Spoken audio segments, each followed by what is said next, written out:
Voilà. Alors une trentaine d'heures après ces attaques, on est en mesure maintenant de reconstituer assez précisément le déroulement des événements. En clair, le détournement concerté, pratiquement simultané de 4 avions de ligne, transformés donc en bombes volantes. Dominique Verdaillan, Agnès Gardet. Peur sur la ville. Un avion survole Manhattan. Un caméraman saisit alors cette image hors du commun. Un Boeing 767 vient de percuter l'un des buildings du World Trade Center. La tour est en flammes, les secours s'organisent. Accident aérien ou attentat, l'Amérique l'ignore encore. À 8h56, le vol 11 d'American Airlines, parti de Boston, n'atteindra jamais Los Angeles. À son bord, 81 passagers et 11 membres d'équipage. 18 minutes plus tard, alors que les télévisions du monde entier ont interrompu leur programme, un deuxième avion s'encastre à son tour dans l'autre building. Un second crash, lui aussi filmé par de nombreuses caméras.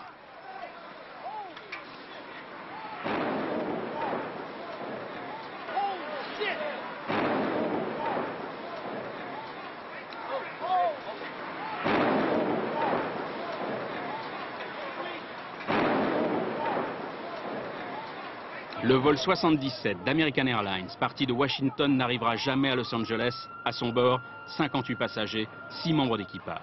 New York est plongé dans un film catastrophe. Les secours assistent impuissants à des scènes d'horreur. À certaines fenêtres, des employés font des signes désespérés, dérisoires. D'autres choisissent le grand saut. Scène d'exode, de panique. La thèse de l'attentat terroriste ne fait aucun doute. Sur leurs écrans de contrôle, les aiguilleurs du ciel ont été témoins des 2 détournements des Boeing d'American Airlines. Les équipages ont été probablement neutralisés, transformant les 2 appareils en avions kamikazes en bombes volantes. George Bush s'adresse aux Américains. Le terrorisme contre notre nation ne réussira pas. Maintenant, je vous propose de me joindre dans un moment de silence.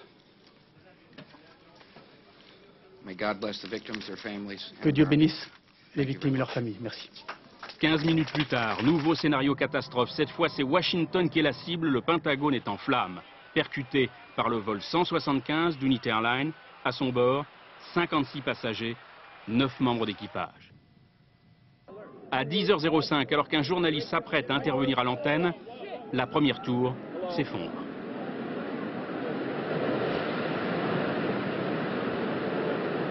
« 23 minutes plus tard, même vision d'horreur. Les 110 étages de la seconde tour s'encastrent les uns dans les autres.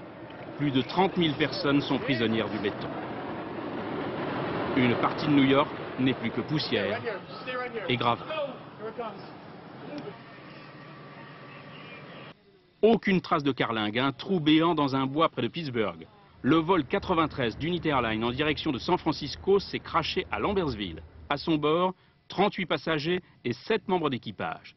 Les passagers auraient peut-être résisté aux pirates de l'air, empêchant ainsi que l'avion ne s'écrase sur Camp David. Fragilisé par l'effondrement des 2 tours, un immeuble s'effondre en fin d'après-midi. Hier soir, le soleil couchant ne se reflétait plus dans le World Trade Center de New York.